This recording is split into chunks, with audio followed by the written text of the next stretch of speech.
हरे कृष्णा। दयालु कृष्णा के तीसरे एपिसोड में आपका स्वागत है। आज के इस एपिसोड में हम डिस्कस करेंगे कि कैसे भगवान अपने भक्तों के माध्यम से हम पर कृपा बरसाते हैं। भगवान श्री कृष्ण के एक परम भक्त रहे श्रील प्रभुपाद, अभय चरणारविंद भक्ति वेदांता स्वामी श्रील प्रभुपाद 70 साल की उम्र में अमेरिका गए और न्यूयॉर्क में, जहां पर हिपीज थे जो ड्रग्स लेते थे और जो बहुत ही पैशनेट युवा पीढ़ी के जो 30-35 ईयर्स से कम उम्र के थे, और वो पूरे वेस्टर्न कल्चर में पूरे मिले हुए थे। ड्रग्स लेते थे, चारों नियमों को वो तोड़ते थे। जैसे ड्रग्स लेते थे, illicit sex, meat eating, intoxication, सब गलत काम करते थे। उन्होंने श्रील प्रभुपाद के संपर्क में आने के बाद श्री कृष्ण को अपने जीवन में स्वीकार किया और श्रील प्रभुपाद ने बड़े कंपैशन से, करुणा से जब वो इनके पास गए, शुरू के दिनों में श्रील प्रभुपाद बड़े प्यार से लोगों को कृष्ण दे रहे थे। एक क्लास है जिसमें श्रील प्रभुपाद कहते हैं कि कृष्ण बहुत कृपालु हैं, कृष्ण बहुत दयालु हैं, कृष्ण हम सबसे प्यार करते हैं, ऐसे श्रील प्रभुपाद ने कहा। और तुरंत श्रील प्रभुपाद को एहसास हुआ कि शायद ऑडियंस में, लोगों में शायद कोई जानता ही नहीं कि कृष्ण कौन है। तो श्रील प्रभुपाद ने लोगों को देखकर कहा कि आप जानते हैं कृष्ण को, जानते हैं श्री कृष्ण को, जानते हैं कृष्णा? तो सामने ऑडियंस में सब ऐसे ही बैठे हैं स्ट्रेट, और सब ऐसे देख रहे हैं जैसे किसको पता ही नहीं है कृष्ण कौन है। श्रील प्रभुपाद ने कहा, आप कृष्ण को नहीं जानते? आपने कृष्ण का फोटो देखा है, पेंटिंग देखा है? ओह, तो श्रील प्रभुपाद का आवाज पूरा धीमा हो जाता है। श्रील प्रभुपाद सडनली, प्रभुपाद को एहसास होता है कि ये लोग जानते ही नहीं कि श्री कृष्ण कौन है। श्रील प्रभुपाद वृंदावन, भारत से गए अमेरिका में, उनको कृष्ण के बारे में बताने के लिए गए, उनको श्री कृष्ण का भेंट, अनुपम भेंट देने गए, कृष्ण भावनामृत का, और लोग जानते ही नहीं। फिर भी श्रील प्रभुपाद की शुद्धता से ये सारे भक्त इतने आकर्षित हो गए श्री कृष्ण के पास।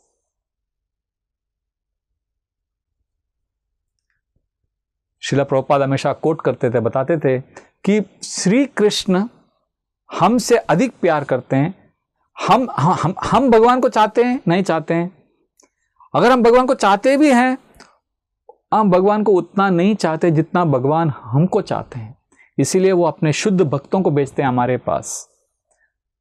ब्रह्म संहिता में कहा गया है, श्रिया कांता कांता परम पुरुषा कल्पतरवो ध्रुमा भूमि चिंता मणि गणमयी तोयम अमृतम कथा गानम नाट्यम गमनमपि वंशी प्रिय सखी चिदानंदम ज्योतिर्परमपि तदास्वाद्यमपि च सयत्राक्षराब्धि श्रवति सुरभिभ्यश्च सुमहान् निमेषार्धाख्यो वा व्रजति नहि यत्रापि समया भजे श्वेताद्वीपं तमहं य गोलोकम् इति यम् विदन्तस्ते सन्तः क्षिति विरलचाराः कतिपये। इस बहुत ही सुंदर अंतिम श्लोक में कहा गया है कि कैसे जो भगवान का आध्यात्मिक जगत है, गोलोक वृंदावन, जहां पर भगवान हमें बुलाना चाहते हैं, वहां पर हर एक जो कदम है वो नृत्य के समान है, हर एक वाक्य जो कोई बोलता है वो गाने के समान है। वहां पर सब कुछ चिंतामणि, सब कुछ फ्रेश, एटर्नल, बहुत ही सुंदर, अद्भुत है और शाश्वत है। इस तरह से एक डिटेल में वर्णन शास्त्रों में दिया गया है।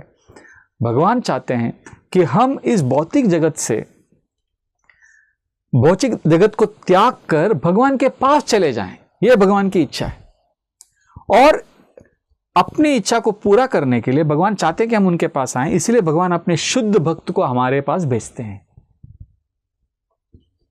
और भगवान खुद यहां पर आते हैं मटेरियल वर्ल्ड में, इस भौतिक जगत में, और बहुत ही सुंदर रमणीय लीलाओं का प्रदर्शन करते हैं वृंदावन में, जिससे देखकर हम भगवान के प्रति आकर्षित हो जाएं। इत्थं सतां ब्रह्म सुखानुभूत्या दास्यं गतानां परदेवतेना मायाश्रितानां नरदारकेना साकं विजरूकृत पुण्य पुंजा। तो भागवतम में वर्णन आता है कि भगवान अपने ग्वाल सखाओं के साथ खेल रहे हैं और लोग अलग अलग जो विद्वान हैं, फिलोसोफर हैं, दार्शनिक है, वो सोचते हैं शायद ये जो है निराकार ब्रह्मन है, ये कृष्ण। और कुछ लोग सोचते हैं नहीं, ये शायद माया के वश में ही है। और कुछ लोग ये सोचते हैं अरे ये तो सामान्य बच्चा है। पर ये जो ग्वाल बाल हैं कृष्ण के, जो सबसे परम भक्त हैं, वो बड़े आनंद से कृष्ण के साथ खेल रहे हैं। और इसी लीला को प्रदर्शन भगवान इसलिए कर रहे हैं ताकि हम सब आकर्षित होकर भगवान के पास जाएं, उनके दिव्य धाम में, गोलोक वृंदावन में, और भगवान के साथ हम रहें। और ये हो गया, भगवान हमें अपने जगत में बुला रहे हैं। पर जब हम इस जगत में हैं, इस जगत में भी हमें आनंद प्रदान करने के लिए, हमें सुख देने के लिए अपने भक्तों के माध्यम से भगवान हमें आश्वासन दिलाते हैं कि वो हमारे साथ हमेशा हैं। श्रीला प्रभुपाद एक बहुत सुंदर कथा बताते हैं बंगाल से, दीन बंधु दादा का। एक लड़का था गोपाल नाम का, वो अपने माँ के साथ रहता था। उसकी माँ बहुत गरीब थी और वो चाहती थी कि उसका बेटा गोपाल अपने घर से दूर एक जंगल के पार एक विद्यालय, एक शाला है जहाँ पर एक गुरु अलग अलग बच्चों को सिखाते हैं दिन में। तो वो चाहती थी कि उसका बेटा उस स्कूल में जाए। तो माँ ने कहा बेटा तुम कल से उस स्कूल में जाओ। तो गोपाल जब गया, वो जंगल के रूट से चला गया सुबह, पर जब शाम को आने लगा तो वो जंगल एकदम अंधेरा हो गया उधर, और भयानक हो गया। एकदम डर गया बच्चा, गोपाल एकदम भयभीत हो गया और डर के मारे रोने लगा। और रोते रोते कैसे तो करके भाग के वो घर पे आया और उसने माँ को आलिंगन किया और माँ को कहा कि कल से मैं स्कूल में नहीं जाऊँगा, क्योंकि आते समय बहुत डर लगता है, बहुत घना जंगल है, और वहाँ पर उस जंगल में शेर की गर्जना भी मैंने सुनी, वहाँ पे लोमड़ी है, सांप है, अलग अलग प्रकार के विचित्र पशु हैं, मैं नहीं जाऊँगा स्कूल में। तो माँ बहुत भयभीत हो गई। माँ ने कहा, माँ को बहुत बहुत बहुत व्याकुल हो गई वो। उसने कहा कि मेरा बेटा जो है, मैं चाहती हूँ कि वो स्कूल जाए, मैं चाहती हूँ कि वो पढ़े, पर अगर वो डर जाएगा तो वो जा नहीं पाएगा, और मैं उसके साथ जा नहीं सकती क्योंकि मैं घर चला रही हूँ। क्योंकि उसकी माँ, गोपाल की माँ, अलग अलग घरों में वो सेवा करती थी, वो दासी थी। तो उसने, वो और श्री कृष्ण की भक्त भी थी, तो उसने श्री कृष्ण से प्रार्थना किया कि श्री कृष्ण आप प्लीज़ मेरे बच्चे को, गोपाल को बचाइए, उसको प्रेम दीजिए। और ये प्रार्थना करके माँ ने बच्चे को कहा कि कल तुम स्कूल से आते समय अगर जंगल में तुम्हें डर लगा तो तुम्हारे बड़े भाई हैं दादा, बंगाली में बड़े भाई को दादा कहते हैं, और तुम्हारे बड़े भाई का नाम है दीन बंधु, तो तुम जोर से पुकारो दीन बंधु दादा।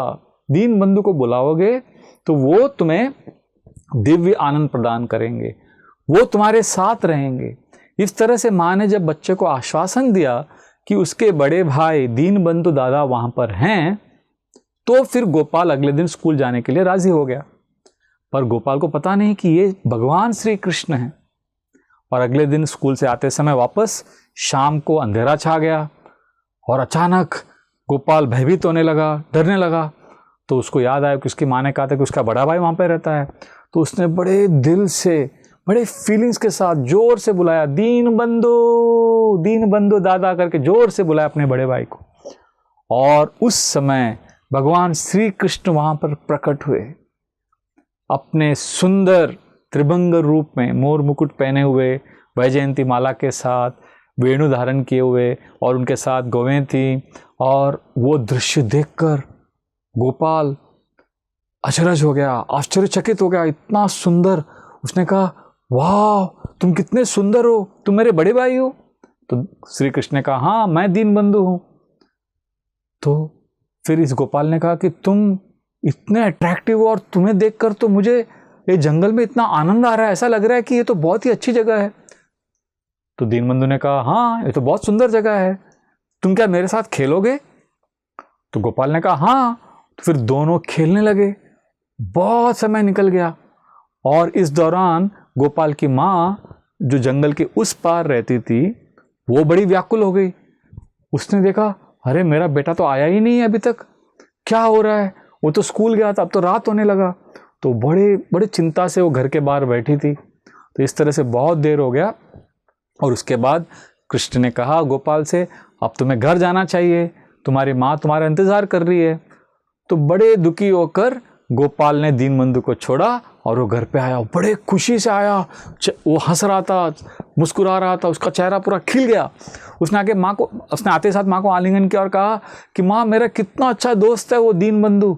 और उसने पूरा श्री कृष्ण का वर्णन को डिस्क्राइब किया, पूरा जो श्री कृष्ण का रूप है उसको डिस्क्राइब किया। तो गोपाल की माँ समझ गई कि श्री कृष्ण जो हैं उसके बच्चे को हेल्प कर रहे हैं, वो वास्तव में वहाँ पे प्रत्यक्ष रूप से आ गए। और ये जानकर उसकी माँ इतनी आनंदित हो गई, उसने हाथ जोड़कर भगवान को दिल से थैंक यू कहा, धन्यवाद कहा। और उस दिन के बाद गोपाल और दीनबंधु बेस्ट फ्रेंड्स हो गए और रोज़ वो शाम को खेलते थे। और गोपाल स्कूल जाता था, उसकी माँ भी खुश थी। एक दिन स्कूल में अनाउंसमेंट हुआ, गुरुजी ने कहा कि कल गुरु पूर्णिमा है, सारे बच्चे गुरु के लिए एक बेंट लेकर आएंगे, तो आप सब बेंट लेके आइए और बाद में बहुत बड़ा फीस्ट होगा, सबके लिए प्रसाद होगा। तो फिर गोपाल ने देखा स्कूल में सारे बच्चे बात कर रहे हैं। एक ने कहा कि मैं अपने टीचर के लिए सिल्क का बहुत अच्छा कपड़ा लेके आऊँगा, किसने कहा मैं सोने का घड़ी लेके आऊँगा। सब लोग बड़े बड़े गिफ्ट्स की बात करने लगे। और गोपाल जानता था कि उसकी माँ गरीब है, उसके पास कुछ है नहीं देने के लिए गुरु दक्षिणा में। तो जब वो शाम को दीनबंधु के साथ खेलकर जब रात को घर पे आया तो उसने माँ को कहा कि कल गुरु पूर्णिमा है, स्कूल में बहुत बड़ा फंक्शन है और सारे बच्चे बड़े बड़े गिफ्ट्स लेके आने वाले हैं, तो मैं क्या लेके जाऊँ मेरे गुरु के लिए। तो वापस माँ ने हाथ जोड़ा, प्रे किया, कहा कृष्णा प्लीज़ आप मेरे बेटे को हेल्प करो। तो फिर गोपाल अगले दिन, और माँ ने कहा गोपाल से कि कल तुम स्कूल जाओगे तो जंगल में जोर से बुलाना दीनबंधु को। दीनबंधु जब आएंगे दीनबंधु को कहना कि ऐसा एक प्रॉब्लम है और तुम्हारे दीनबंधु दादा तुमको हेल्प करेंगे। तो गोपाल अगले दिन सुबह उसने कृष्ण को बुलाया और जब दीनबंधु प्रकट हुए उसने अपनी समस्या को प्रस्तुत किया। और कृष्णा ने सोचा अच्छा तो इनके गुरु का बर्थडे है और फेस्टिवल है, तो श्री कृष्ण ने उसे एक मटका दिया दही का और कहा कि ये मटका ले जाओ, ये बहुत अच्छा गिफ्ट है। तो गोपाल बड़े उत्सुकता से ले गया और वहाँ पर देखा उसने सब लोग बड़े महंगे महंगे गिफ्ट्स लेके आए थे। तो गोपाल भी बड़े प्यार से ले गया, उसने कहा गुरुजी ये आपके लिए बर्थडे का गिफ्ट है गुरु पूर्णिमा का। तो गुरु ने देखा ये तो कुछ तो मटका है, इसमें दही है। तो गुरु ने उसको ऐसा एक इग्नोर कर दिया उसका। गुरु ने कहा ठीक है वो तो साइड में रख दो, क्योंकि वो इतना अट्रैक्टिव नहीं था।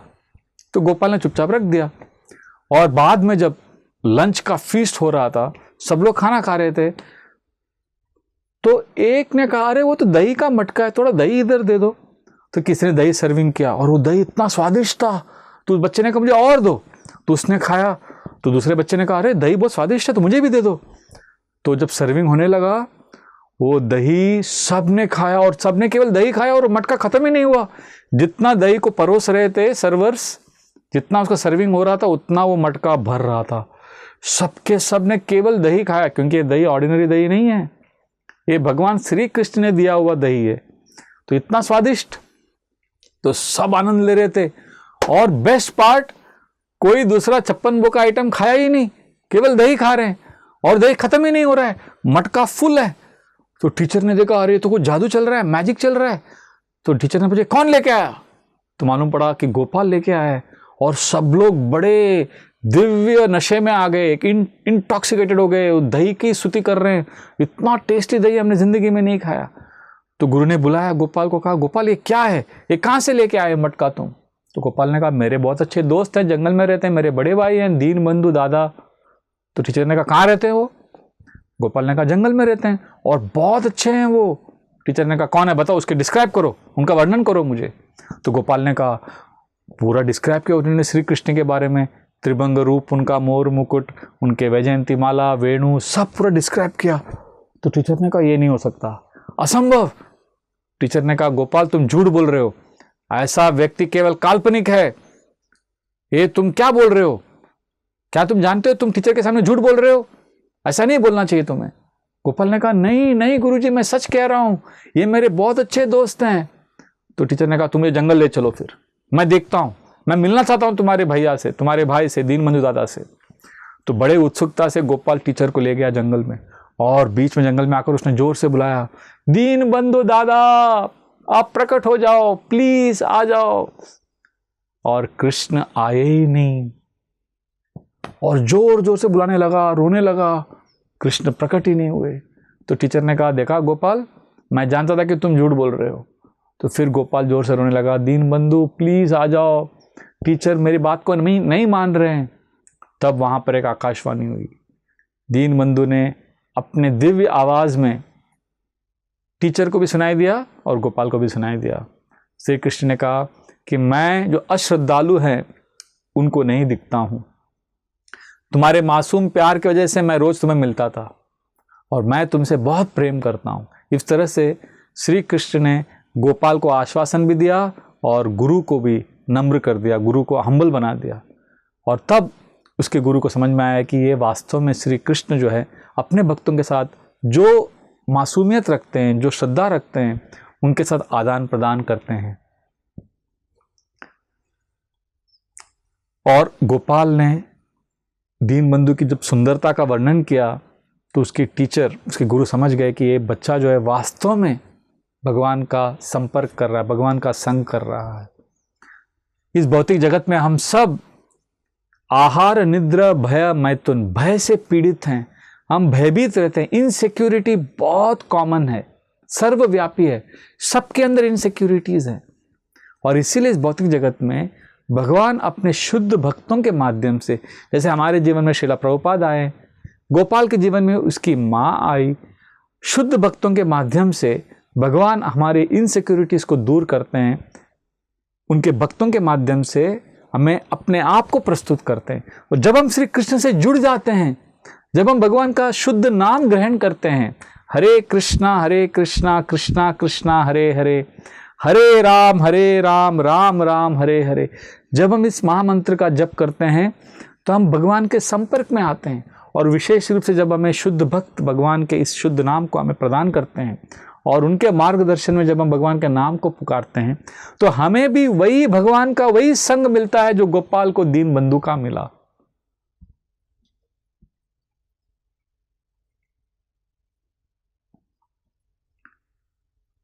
इस भौतिक जगत में लोग भगवान के पास अलग अलग मोटिवेशन से जाते हैं।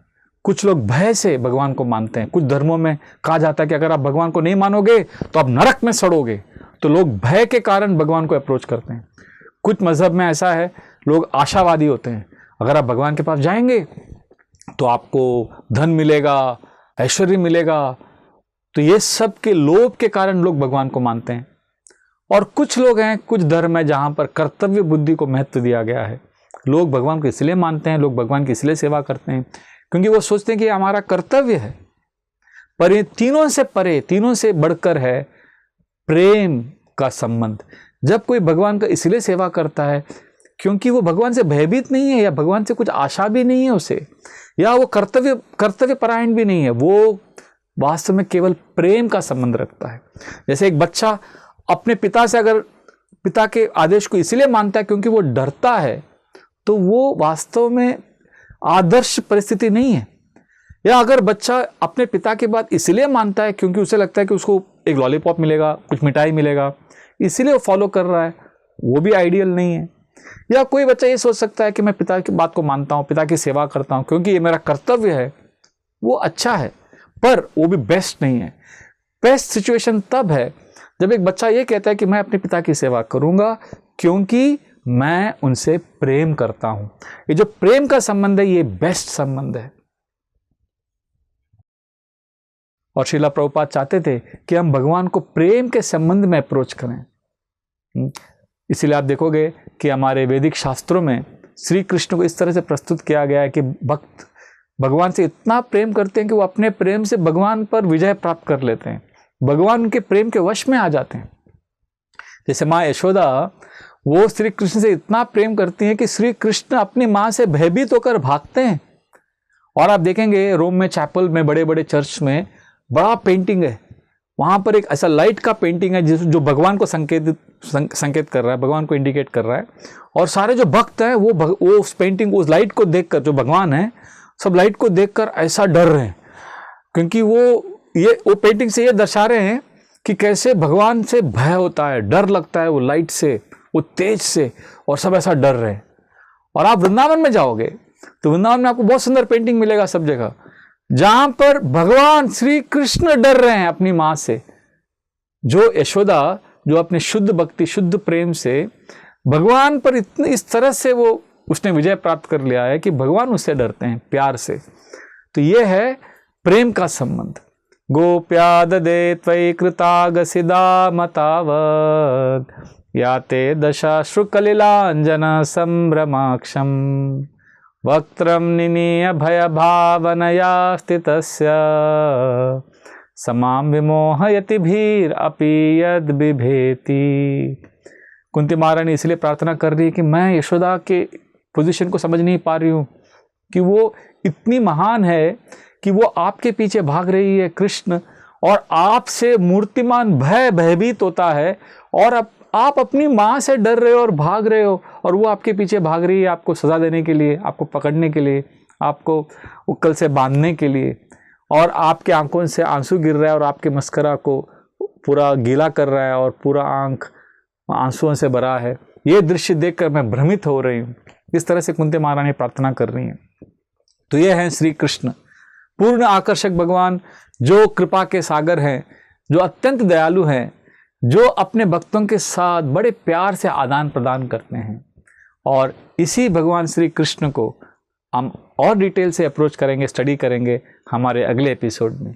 Thank you very much. Hare Krishna. ऐसे ही और भक्तिमय कार्यक्रमों के लिए देखिए हरे कृष्णा टेलीविजन, और इसे प्राप्त करने के लिए आप अपने केबल अथवा DTH ऑपरेटर से संपर्क करें तथा और अधिक जानकारी के लिए आज ही डायल करें 7666 839 839।